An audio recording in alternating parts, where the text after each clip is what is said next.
DDO Players News is brought to you by the Easy Roller Dice Company. If you've been looking for some cool dice, especially those metal dice you've been hearing about, check out EasyRollerDice.com. From their gunmetal dice collection to the upcoming Rose Gold collection, they have some amazing dice. And also right now, you can save some money on your order as well. Go to EasyRollerDice.com. Make sure to enter the code DDO at checkout and save 10%. That's EasyRollerDice.com. Enter the checkout code DDO, and you'll save 10% immediately.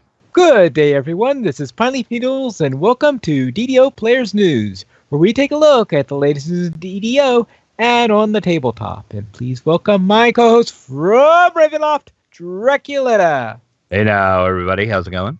Everything's fine over here. How is the Bavarian flu coming along? Very well, apparently. Yes, I have the Ravenloft plague yet again. Hopefully my voice will hold out tonight. I'm hoping. I have my cough drops ready, so we'll see. And let's see what we have in the way of patches. We had update 35 patch 4 and anything interesting in there. There was not a lot in this patch, actually. It basically fixed a few things for the Riding the Storm Out raid, fixed a stuck spot, and fixed an issue that corrects Korkaza if the dragon falls off the platform. Because you wouldn't want a dragon to fall off a platform, now would you? So that's now fixed. Then also in the quest Tower of Frost, it is now somewhat less likely to trigger a dungeon alert in the Hedge Maze section on higher difficulties. Since I've never tried it on a higher difficulty, I would not have noticed that. Yeah, I did it on Elite one time, and as soon as I stepped into the Hedge Maze, I was on Orange Alert already. Oh, good grief. So yeah, it was insane. I haven't tried it after the fix, but supposedly it's better now. So we'll see. Reaper difficulty. The Fear Reapers got a little work. They will now do a line of sight check before they start screaming, and they will also arm their scream if hit points are reduced significantly. And then a little miscellaneous patch they threw in. Players will now be notified if the DDO store is currently unavailable when they try to open the store using an external browser. And that's it. Not a lot in the release this time around. All right. I know for me, though, it on Wednesday, right after this patch, I was having some difficulties getting onto my monk, but I think things are better now. I noticed on Friday there was another patch. Maybe that was I think it was a performance issue they said or something like that. Yeah, so, basically read into that fixed an exploit. Oh, well, I guess that is one way. I was wondering whether it was an exploit or if it was some people crashing without reason, which is what was happening to me. So usually, one or the other. Yeah, usually when they say unintended game consequence or however they put it, that's usually an exploit that they fixed. Yeah, okay, I'll give you that. Most of the time. Most of the time. Then let's head out into our executive producer letter. Ooh, what did Severlin have to say? Well, this wasn't a letter, actually. Oh, it wasn't a letter. No, what this was is a player over on the forums put up a post and basically just said, so, can you tell us what's going on? What are the plans? We haven't heard anything since we got our last letter, which has been quite a while. And the thread kind of went on for a little while, actually went to almost the second page, and the executive producer, Severlin, chimed in, and he was pretty chatty in the thread as well. Severlin says, our current plan is to finish Ravenloft, yay! Market that through social media channels, which right now are much more effective for us than other advertising, which I found that interesting, but I have heard that from several different people that right now, for businesses, the way they want to spend their money is Twitter advertising, Facebook advertising, and YouTube advertising. And well, Google AdSense too. Those four are where you get the most results. And Severlin said that's what they're going to do. So we should start seeing Ravenloft ads at some point, I guess. And he also says that should drive players to that content. Ravenloft will be level 10 and level 30 plus. so players at cap will have stuff to do. They are also going to have a special veteran status option during the launch of Ravenloft that will allow players to create a level 10 character so they can go to Ravenloft right away, which I think that is a very smart decision on their part, since they're not having it start at level 7, which usually lower end content does, since they're doing this at 10. At least now, if you for some reason do not have a level 10 or you're newer to the game, you can jump into Ravenloft, which I'm sure a lot of people are going to want to do. So I agree with that. And then Severlin also says, we will have an adventure pack coming in the summer for players to play. We will be exploring the long-term war between the dwarves and drow and dabbling in the Underdark during this pack. Some of the dungeons look very cool. While we are concentrating on dungeons with shorter playtime, while Temple of Elemental Evil and the Slaver series follow the maps and story of those modules, adhering to the source material kept those adventures fairly long, so we probably want content that players with a shorter playtime that can play. And I agree, because some of the newer dungeons have been fairly long, which is, it's not bad if like we have a set time that we play every week, or just like, when I play by myself or whatever, if I'm playing with somebody else, I might have a couple hours or whatever. Well, it would be nice to know, okay, in those couple hours, we could get maybe 2 or 3 dungeons done versus just 1 or 2 long ones. So got some shorter dungeons coming up. And he goes on to say, one of our goals right now is to concentrate on the content that extends the end game. Ravenloft will help, and Sentient Weapons will offer endgame goals that we hope will be really cool. Even with that, we are looking at ways to add legendary tokens to endgame content and make it more rewarding to run endgame Reaper as a way of giving cap characters more goals. So what do you think about all that so far? Okay, well, obviously the high-end stuff doesn't apply too much to me, but so far so good. And then he does kind of add some little notes to what people were talking about in the thread. He says he disagrees that Korthos needs a full revamp. If you look on the forums, there is a big cry right now that a lot of people on the forums are wanting a full revamp to Korthos. Sev kind of disagrees with that. He says Korthos does teach basic adventure skills, and if it went into character building, then it would be too complicated. We have literated on that content many times, even including outside consultants. The biggest reason for doing a Keep on the Borderlands would be for existing players restarting characters rather than newer players. That was one of the suggestions somebody had in this thread, was to revamp Korthos. What you could do is do the Keep on the Borderlands module and make that the new player experience. So that's what that was referring to. Seb does say if he could change one thing about Korthos, it would be to add a hireling and have a short section showing the player how to summon that hireling. I say that mostly because builds made by anyone with a passing knowledge of how to distribute D&D stats can solo normal with a good hireling. If a player doesn't know how to use them, then they will hit a wall trying to solo content somewhere around level 4 or 5. Now, concerning on the thing where they say that, have a short section showing the player how to summon the hire, it's to add a hire. Actually, a hireling already exists in that area. The thing is leading players to it so that they could summon and stuff like that. Right, and how I kind of read that, I think he kind of wants to, like, you would automatically get a free hireling that would pop into your inventory. That's how I read it. All right, I guess that's... Because I thought the same thing you thought. I'm like, well, there's already a hireling vendor there. But then again, would a new player, which, technically Korthos is for the new player, would they know exactly what that is and how to use it? So that would kind of be a twofold thing. If you would get one in your inventory automatically, and then you could have a little tip pop up that says, you have just been granted your first hireling or whatever, and then hirelings are blah blah blah blah, and this is how you use them. So I guess I could kind of see that.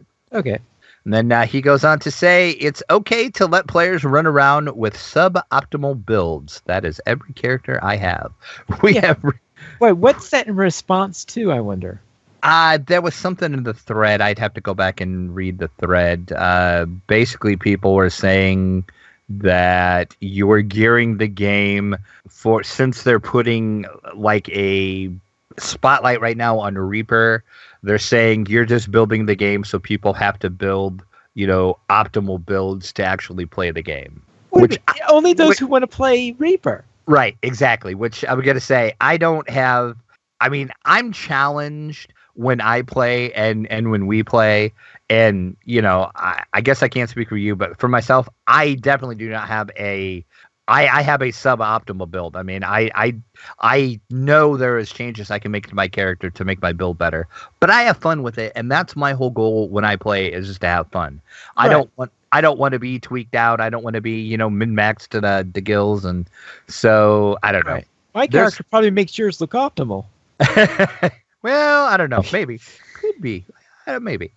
And then Sub also says, we do need a revamp of the grouping panel and a revamp of the adventure compendium. Maybe even combining the two into something more intuitive. At the very least, we need to fix some long-standing problems, particularly having the grouping panel not update to start. And then that's basically it. Then the one I found interesting, and he says, we have toyed with the idea of a travelarium. And if you remember, this was in the producer's letter. This was hinted at. They were going to have, as Seb puts it, some magical place that would send players to the location of various quest givers and the entrances to various quests directly, or as directly as we can. There are a lot of complications to this, particularly when many dungeon entrances are inside combat active adventuring landscapes and even dungeons. We've had to scrap 2 designs for it already, so if the Travelarium has different wings or halls for certain level bands, then players would naturally see other players their level gathering in that area in groups. New players would have to have a hub where they can choose content appropriate for their level. This assumes we can come up with a workable design that hasn't completely invalidated a lot of exploratory content. So they're working on it. Maybe we'll get that. Maybe we won't. Sounds like it's a challenge. All right. Well, I have a feeling that maybe at least the quests that are in wilderness area, well, I guess that's the point that some people are asking for it on this, so they could go to those. So, yeah, it'll be interested with that. And then the final point he brings up is we need a revamp of avatars. The game's use of color and graphics are very dated, but the characters are particularly in need of a refresh. Once we finish up our plans with Ravenloft, we will look at some changes. Half-elves need a straight-up revamp. Some of the other races need refreshed options and alternate racial choices. We don't want to change out beloved looks of existing characters, so one way we could do it is to introduce alternate versions of the races. Maybe Forgotten Realms versions of the elves, dwarves, etc. We'd have to solve the problem of how such races would start, though. So that is just a little update from the executive producer Severlin on the state of the game and some of the plans. And if you want to read this, this will be linked in the show notes. He did kind of respond more to some of the things that people are bringing up in this thread.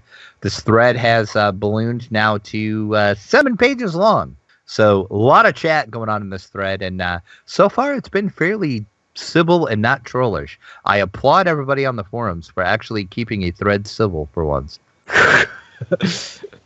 All right, then let's head into the DDO Chronicle issue 234. And what is that cover from? It is either from one of the new quest or the raid. I'm not sure which. So that explains why I have no idea where it comes from. I think it's from the new quest. The newcomers, that's the Simon Says puzzle. I do believe. Oh, the Simon puzzle. Oh, yeah. Yes, that's right. It does look like the Simon puzzle now that you remind me. Yes, indeed. And then in the community spotlight, we have the DDO character planner. It's been updated with a few minor bug fixes, so click over and check out the new and improved character planner. Notes to Strike a Chord is ranking all of the dances in DDO. So if you ever wanted to know how Notes to Strike a Chord ranks the dances, now you can click over and read the blog page. In the Fansite News section, DDO Cast latest episode is a review of Update 35. So click over and watch or listen and see what Patrick and his guest thought about the latest updates. Mickey is going to get you flagged for the Fall of Truth. Edric is getting his first Mysterious Remnants Award. Congratulations, sir. I've got a ton of remnants, but everything I want, you need like a gabillion of them. So I got a long way to go. So click over and see what Edric chose for his first award. And the House of Grouse gets into racial reincarnation.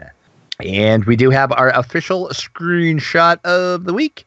And this week it is Damascus trying to crack the code, bearing entry into the ancient giantish civilization in the 315th official DDO screenshot of the week. And of course, we would be remiss if we would not talk about the Chronicle comment. This week's question is, what is the ideal dungeon master to you?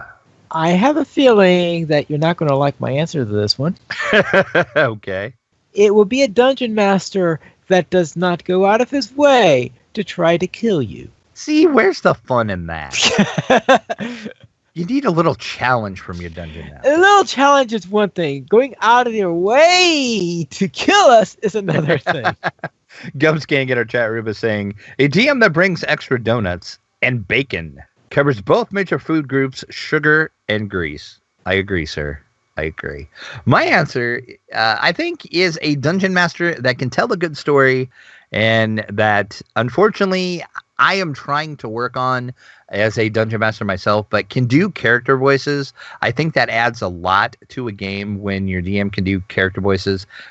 See Matt Mercer for that. Watch him DM anything, and the voices he does are just amazing.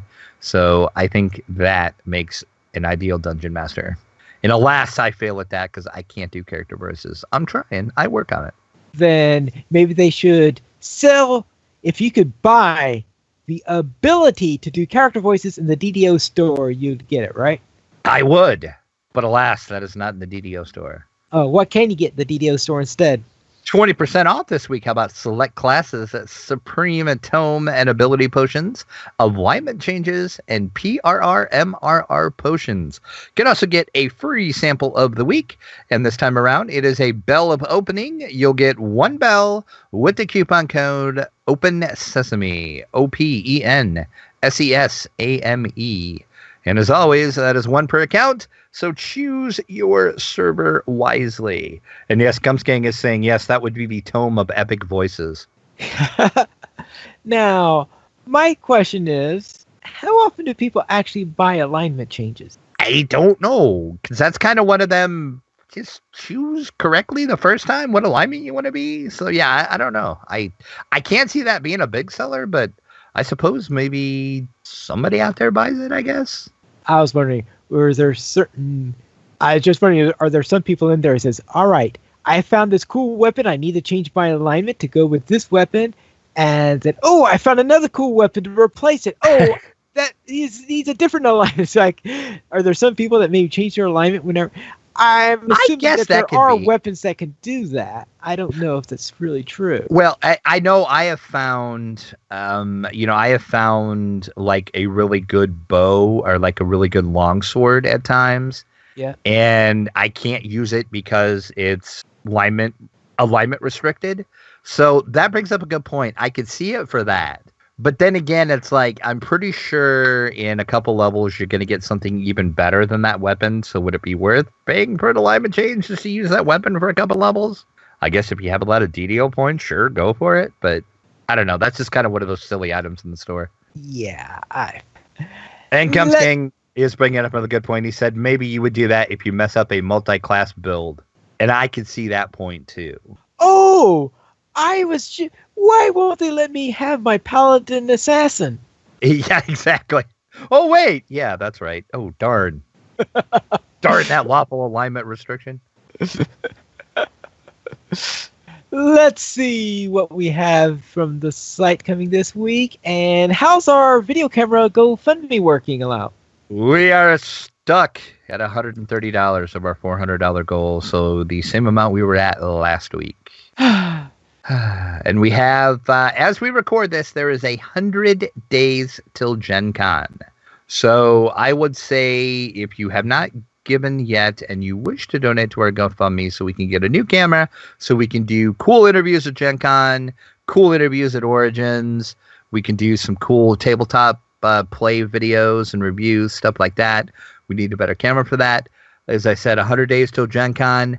You have about maybe, we'll say, 80 days to donate yet. So if it's something you've been on the fence about doing, and as I said last week, don't think that you have to give us, $100, $50, something like that.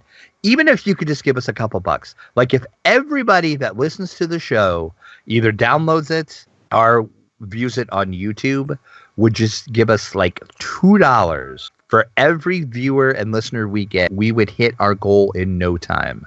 Because as the lead director of the site and the Players Alliance Network, I see our traffic numbers and I see how many, views we get. I see how many downloads we get. And there's a lot of people that listen to the show, and you guys are all awesome. So, as I said, don't feel like, because a lot of our donations we've got so far have been like $25 and $50, which is awesome. We love that. You guys are awesome for giving us that much. But, and I realize money's tight right now for everybody. So, hey, just throw us a couple bucks, like maybe $2, $3. If everybody that listens would do that, we would have that camera in no time. And I promise we're not going to talk about this forever. We're just going to talk about it for a couple more weeks. And then I think we're just going to let it be, and we're going to see what happens. So I apologize for bringing this up every week, but we're trying to make the site better for everyone. Now, let's see what's coming in from the dungeon. And I heard that they've released the exhibit hall map for Gen Con, which I heard a rumor is coming in 100 days. It is. 100 days from now, I will be walking around the exhibit hall at Gen Con 50. That just blows my mind. It's Gen Con 50. And this year, there's going to be more than 500 exhibitors. So if you go to Gen Con and you want to plan your attack for the exhibit hall, you may now do so because, as you said, the exhibitor hall map has been released. And it's kind of funny. This year, it looks like the exhibitor hall is kind of flowing outside of the exhibitor hall, and it's going to be in some of the hallways too. So it's crazy. Gen Con is really big, folks. But yes, all right. I heard a rumor that next year they're going to use the Brickyard. Yeah, they're probably going to have to at this point. They've pretty much taken all of the rest of Indy over, so about all that's left is the racetrack. So why not? We'll have some kind of cosplay races on the racetrack too. Why not? So yeah, check it out. And there is two versions of the map. There is a nice interactive version, or there is a downloadable PDF document of the map as well. And I have linked to both of them conveniently over on the article. That's up on DDOplayers.com. Well, it sounds like they have everything they need except for a name for their beer. And they need your help at that. We have talked about this a couple times now, but now voting is up, actually. Sun King Brewery is going to do the official beer for the historic Gen Con 50, and they need your help in naming the beer. And right now you can vote. And once again, I linked this over on DDOplayers.com. And I would tell you the names that are in the running, but I've already voted, so it won't let me because it's IP restricted. So maybe finally if you can pull that up and read the names. Oh, and read the names. Yep. Click on the vote. I noticed vote today. How you knew that I had not voted on this yet. I just took a wild guess and figured that you didn't, because they had some really good names, actually. It says you have already taken this survey. Well, okay. Rude. Huh. I guess I just was in the mood to say, all right. I guess. So anyway, you'll have to go over. Sorry about that. You'll have to go over and read the names, but there were some really good names for them. So yes, Sun King Brewery is making the official beer of Gen Con 50, and I will take one for the team and sample it many times while I'm there for all of you. It's just something I do for the show, Pine Leaf. I But do it is for the sample fans. the beer copious numbers of times. That's right. I do it for the people, finally. I thought you said you had to do it for all the times which I don't drink it, right? Well, that too.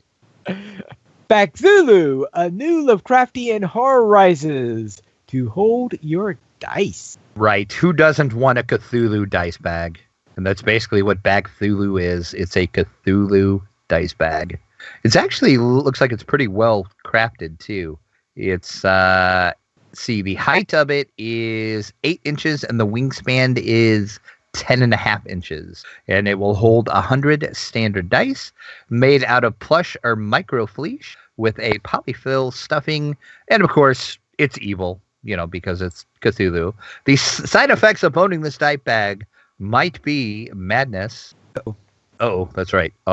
So be very careful when you use your Cthulhu dice bag. But yes, this is over on Kickstarter. I thought this was awesome. I got a little press release on this, and I thought, okay, I got to talk about this because this is just an awesome looking Cthulhu dice bag. So if you want the Elder God holding your dice for you, here you go. Over on Kickstarter now, as we record the show, 22 days to go. They are at 57% of their goal currently. But as I said, you do have 22 more days to go to make Bag Cthulhu a reality. It's kind of funny to talk about reality and Cthulhu in the same time. Kind of ironic, really. Well, it's a reality that you won't understand. True. Very, very true. Let's see what's sitting on the tabletop this week. At Star Trek HeroClix Away Team, the original series. That's a mouthful. I am telling you, HeroClix is just churning out the HeroClix here lately. Yes, they are going where no HeroClix has gone before. The away team of the original series of Star Trek. As you said, this new set is going to introduce the characters from the beloved Star Trek franchise to the click-based miniatures game. The characters in the Star Trek HeroClix Away team will be compatible with other modern-age format HeroClix figures, so you can swap them in and out of your games if you want to mix all your... But that would just be kind of weird to have like X-Men with your Star Trek people. That would just be weird to me. But the first set of these is going to be based on the original TV series. As I said, models will be available in a starter set as well as in booster packs, and these are designed as an easy entry point for players looking to start their away team. And the first starter set is going to have 6 of the most famous characters from the series, and that is Captain Kirk, Mr. Spock, Scotty Bones, let's see. Uhuru and Chekhov. And Sulu, of course. So. And Sulu. Sulu. They're showing 7 on the image, so... Yeah, well, that's because that's the only good image I could find of all the original cast. Okay. So which one is left out then? That's Chekhov, actually. It's just Chekhov is left out? Sulu, Uhuru's, Scotty Bones, Spock, and Kirk are the starter set, and I'm sure Chekhov and the others will probably come in some of the boosters. Maybe because Chekhov wasn't an original member of the series. True. And the entire series will feature 4 chase figures, 10 super rares, 11 rares, 12 uncommon, and 13 common figures. Boosters are going to be sold in a 10-count booster pack.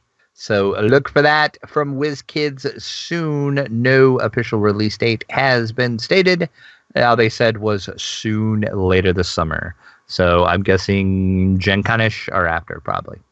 Okay. The rest of the figures will be found in 5-figure booster boxes, in addition to other members of the Enterprise, such as Chekhov and Lieutenant Leslie. Adversaries and villains will also be in there. Okay, so that's where Chekhov will be. There you go. There's your Chekhov, finally. Okay, that's right. And you know that if you mention Chekhov in Act 1, you will have to be used by Act 3, right? I don't get that joke, but okay. Okay. It's a reference to Chekhov's gun. It was. Okay. Not a Star Trek fan, sorry. Oh, no. The Chekhov's gun is not a Star Trek reference. It's a drama reference from the playwright Chekhov. Ew. Yes, that if you make reference to a gun in Act 1, you have to use it in Act 2, something like that. So it's referred to as Chekhov's gun, yes. Oh, gotcha. Okay. Okay. See, you learn something every day, folks. The more you know. Very well. PAX Unplugged tickets are now on sale. What's PAX Unplugged? There is a new PAX coming. Of course, A new PAX. A new PAX, of course, if you were familiar with the Penny Arcade Expo that is held every year. There's one in Boston, there's one in Dallas, and there's one, I can't remember where the other one is. Was it in Seattle or something like that? Seattle, there you go. That's it. Those are the 3 PAX that are held every year. They are holding a new PAX now, and this is called PAX Unplugged. And why is it unplugged, you might ask? Because the other PAX are basically about video games. This one is all about tabletop games. Ah, okay. So this is a new tabletop convention that is coming. The tickets are on sale now. This is going to take place November 17th to the 19th at the Pennsylvania Convention Center in Philadelphia. And single-day badges are $25. 3-day badges are $60.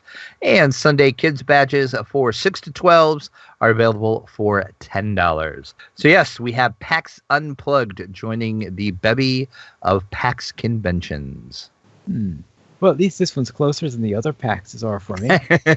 True. So if you find yourself close to Philadelphia and you don't have anything to do, November 17th and 19th, go ahead and check out PAX Unplugged. Then let's see what we have. Rambo, the board game, is coming next year.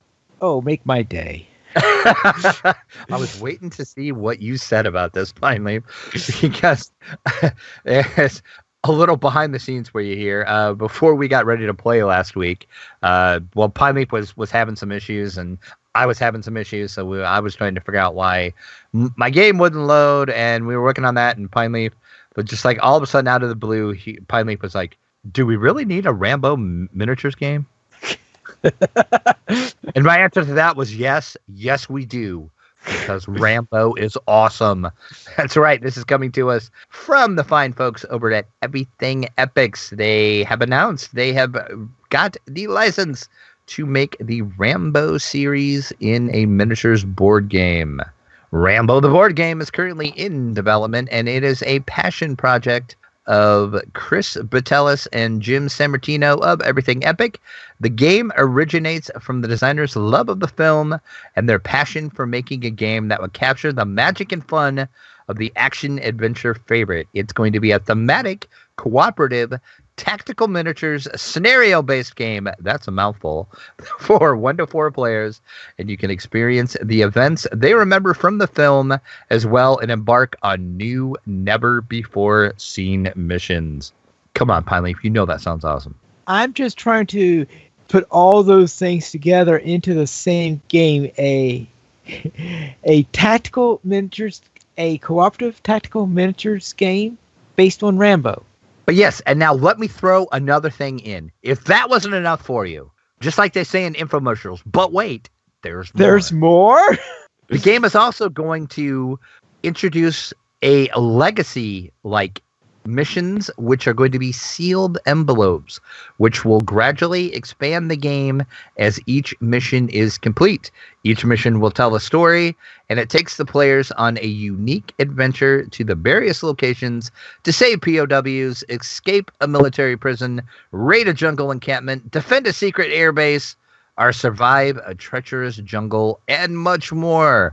Missions will unlock new equipment and tactics to help players customize their experience and allow for a high replayability and great technical strategy. So Rambo, the miniatures board game, is coming. The Kickstarter is going to go up January of 2018, and they are going to feature some very special stretch goals and a backer exclusive. So I will be sure to tell you when that Kickstarter goes live. But there you go. If you love Rambo, you love miniature technical games, this is the game for you. It combines all of them into one big, awesome conglomeration that is Rambo the board game. Right. Piley's got nothing, folks. He's got nothing. So let's see what's on the screen this week. And Black Desert Online is coming to Steam. Yes, you may or may not be familiar with Black Desert Online. I'm not. I didn't figure you would be, but I'm sure there are some people in our audience that are. It's for Pine Leaf's sake, it is a sandbox, multi-massive online role-playing game based out of Korea, actually. The game's been in development since 2010, started in closed beta in 2013, and is now widely available. And it is a free-to-play game in Korea, Japan, and Russia. Europe and North America is using a buy-to-play model on it. And the one thing Black Desert Online is known for is its very in-depth character creation. You can do anything you want in character creation to customize the way your character looks. I've watched videos on YouTube. Literally, there is videos on YouTube where people spend hours just making their character to make it look just right. It features amazing graphics, and the combat system is also getting a bit of a nod. The combat is action-based, and it requires manual aiming similar to those found in third-person shooters. And then you will unlock skill combos when you attack. You basically build up your combo, and then other skills will open up as you attack. But yes, this game is finally coming to Steam. So if you've been wanting to check it out, but you've been waiting for it to come to Steam, your wait will be over May 24th. But keep in mind, as I said, it is a buy-to-play game, so you will have to buy it to be able to explore the massive world that is Black Desert Online, coming to Steam May 24th. So when you say very extensive character looks on your character creation, does that mean that we're not going to have a situation where everybody looks like they're Korean? No. No. I should link you a video. It's crazy. It's crazy, and it's crazy how lifelike these people look. But yeah, it's a very, very pretty looking game, and it's been getting some good reviews, actually. So if you've been wanting to check it out, and like I said, you've been waiting for it to come to Steam, May 24th, you'll have your shot at Black Desert Online. And let's then look into our week in gaming. And Drek, what were you up to? Not a lot. Real life, again, I basically played the real life game most of the week, and then I played the Survive the Ravenloft Plague game as well the past couple of days. So yeah, it was not a good week for me, but I did play with you on Wednesday night after we finally got our issues worked out. I'll let you talk about what we did. The only other thing I did is I played a little more of 7 Days to Die. I know everybody's shocked at that after last week's episode. Didn't actually play a lot this week. What we did is there is a huge city called the City of Hope, and it took us a while to get there, even on our mini bikes. Yes, we had to build mini bikes out of parts to be able to get to the city, because there's no way you can make it on foot, because you would probably run out of food, and it would take more than a day, and you would have to find a place to camp at night. So we decided to take mini bikes. And by the time we got to the city, it was night, and that was not cool, because this city features some really, really, really tough zombies. Wow, there was tough zombies, and a lot of zombies. But we did manage to clear out a good section of the city. We need to go back and finish more out. But man, there's some good loot to be had there. So we raided a hardware store, a gun store, a bank, and we have like 5 other sections of town to go yet. I mean, we just cleared out a little section of the town. So more raids on the City of Hope coming soon. And really, as I said, with my real life issues I've had, and my Ravenloft sickness I've had going on, that's really all the gaming I had. I didn't have any time for gaming at all. So hopefully you can make up for it, Pine Leaf. What did you do this week? I, of course, spent a lot of time doing Lotro anniversary stuff, so not as much on the DDO side, but we will begin with what I did with you, and we decided to take our gnomes out to the Inspired Quarter, and we looked for a shipwrecked spy. And that is the first time I've actually done that quest, believe it or not. I enjoyed that quest. That quest was really fun. Crazy long optional on it, though, and it took us a while to actually figure out where it was and how to do it. And then we're like, oh, yeah. And then once we got in there, we're like, good Lord. But it was fun. I really enjoyed that quest. Yeah, that was a long option. Yeah, it was. It was fun, though. I liked it. I enjoyed that quest a lot. Oh, actually, what was the thing about it is that we thought it was an optional.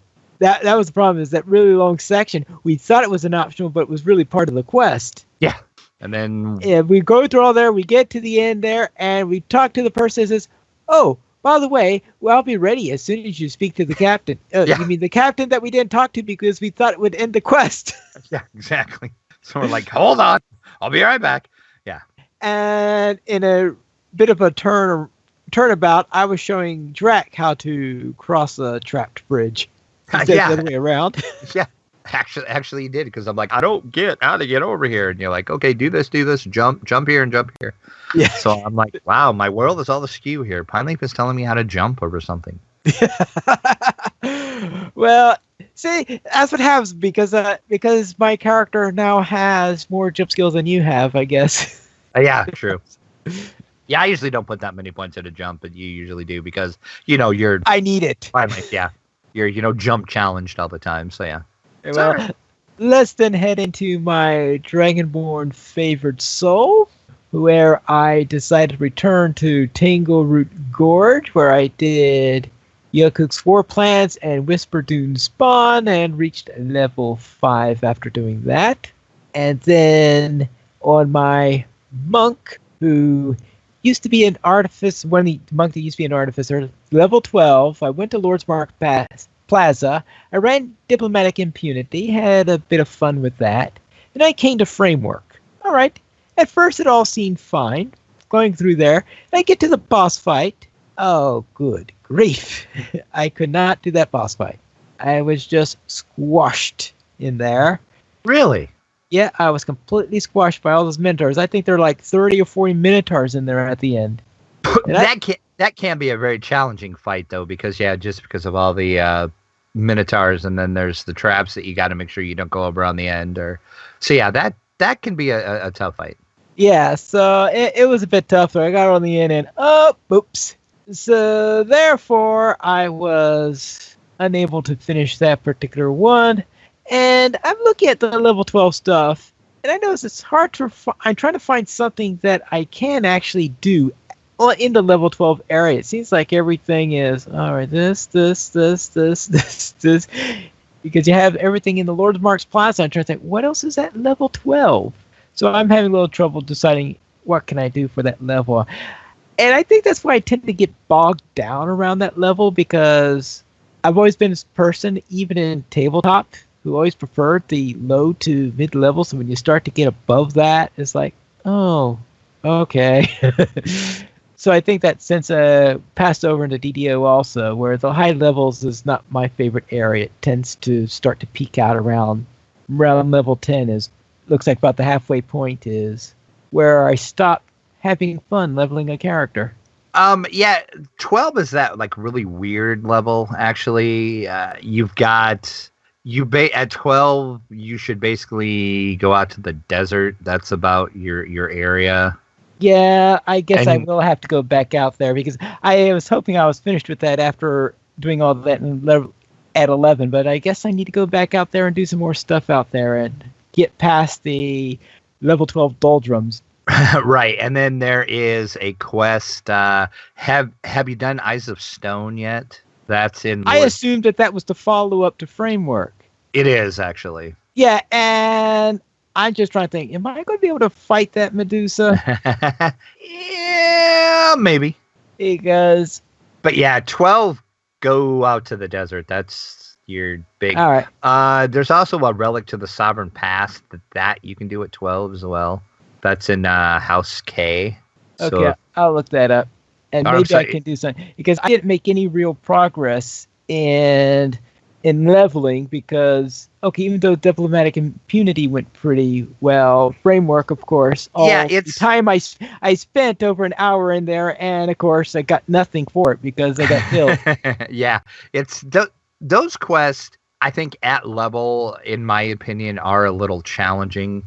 It's that's right. We might have been in a level or two up above it when we did it together. I think we were. And Dantel in the chat room is saying he usually does the Slayers in the desert to get over the level 12 hump. Okay. I think I've gotten through the Knolls, I think I'm almost done with the Slayers there. But yeah, the rest of them, I think I still have a bit to go. So yes, go back into the desert and do some of that. I still have a few dungeons I haven't done there also. So I will return there. Now, on the tabletop, I spent most of my time on the tabletop this week starting to compile my top 20, which I'm hoping to be able to have ready by the end of June. And the idea there is I'm playing the games that I think will be, mostly I'm playing games that I think are going to be in my top 20. So I'm playing them and comparing them and see where they're relative to each other so I could start getting an idea where they would be in the list. So I'm starting to compile a list, and hopefully I could do a top 20 list before maybe early July or late June. Now, the one exception to that is I did decide to play Shadowrun Crossfire, which definitely won't be in there because I'm not too keen on the theme. But I decided to try that three-handed to see how difficult that would be, because the idea I wanted to do was to see whether or not I could do Dragonfire, since Dragonfire, it has a 3-party member minimum, or at least that's how they currently have it. So I thought, okay, can I run it? It looks like mechanically I'm able to. As I said, I'm not too keen with the theme of the whole thing, but I think I could do it because it seems to be minimalist in its style. So some deck builders, there's no way in the world I could play three-handed, but I think I can do this one. Yeah, that'd be tough in a lot of deck builders actually to do three, but this one isn't as heavy in deck building as some of the other deck builders are. So therefore, you don't cycle through everything as fast or anything like that. So I think you can do it in Shadowrun. And I did have the table space for it also, which is the other concern I have. So it has a small enough footprint where I think I could play it three-handed. Ah, nice. So that does give a plus possibility for Dragonfire. In addition to that, I saw a post over on the Geek that Richard Ham of Rado, he was talking to the publishers, noting that there are plenty of people where that 3-player requirement is going to be a killer. And of course, he gave himself as an example because he will not play a game without a 2-player option. Of course, there are some solo games he will play when Jen's not around, but he will not buy a game that has a minimum of 3 players because 99% of the time he games with his wife. There aren't any large gaming groups in Malta. So therefore, if it requires 3 players, he won't play. He talked to the publisher on that, and they said that they are considering maybe to do seeing if they can get 2 players in there. So at least they're thinking about the possibility. Well, that's weird because 3 is just kind of a weird number as a play group. I could see why a good majority of the people would want a 2-player variant because that would be easier. Just like in his case, I mean, he really can't find anybody else to play with probably. Right. The few times in which he would play that or something like this is if he was on travel. Right. And he would play with it, in which case he would be buying the game. He would be using the copy of whoever he's visiting at the time. Yeah, exactly. So, well, that's good. They're considering a 2-player variant, though. Yeah, so they're considering it, and we'll see whether or not they could do it. Because, of course, if I would more likely play it 2-handed than 3-handed, simply because, 3-handed I can do, but I think I would prefer 2 if that option was available. And I know that Shadowrun Crossfire has a 2-player option on it, because that has technically they say there's a 1-player option, but you need an experienced character in order to play the 1-player scenario because it's a brutal one that says it's a minimum of 5 karma points. So it's like okay, you can't play the most basic level with 1 player. Then why do you advertise 1? I'll get off my rant now. And head to donations. Currently, we have 22 supporters on Patreon. If you'd like to support DDO Players, simply go to the donations page where you can support the Players Alliance on Patreon. There you'll find rewards, including a mention on podcast of your choice, or even be a guest with us for an episode of DDO Players News. This week, we did not receive any emails, but if you'd like to send us one, you can send it to podcast at ddoplayers.com. You can also follow us on Twitter, the Players Alliance at Players Ally, DDO Players at DDO Players, Draculetta at Draculetta_72, and Pineleaf at Pineleaf Needles. The Players Alliance has 4 live shows every Monday at 8:30 p.m. U.S. Eastern Time. We have DDO Players News. On the first and third Friday of each month at 11 p.m. U.S. Eastern Time, we have XP Quest. On the last Friday of each month at 8:30 p.m. U.S. Eastern Time, we have Lotro Academy After School. And every Saturday at 8:30 p.m. U.S. Eastern Time, we have Lotro Players News. Sorry about that. You can join us for our live shows at ddoplayers.com/live. And don't forget to visit our sponsor, Easy Roller Dice Company. And if you've been looking for some cool dice, especially metal dice, that you have taken a look at easyrollerdice.com and check them out. From their gunmetal dice collection to the upcoming rose gold dice collection, they have some amazing stuff. Also, right now, you can save some money on your dice, too. Go to easyrollerdice.com and make sure that you enter the code DDO at checkout and save 10% immediately. And that is it for tonight. And remember, this is Piney Mills reminding you to quest responsibly.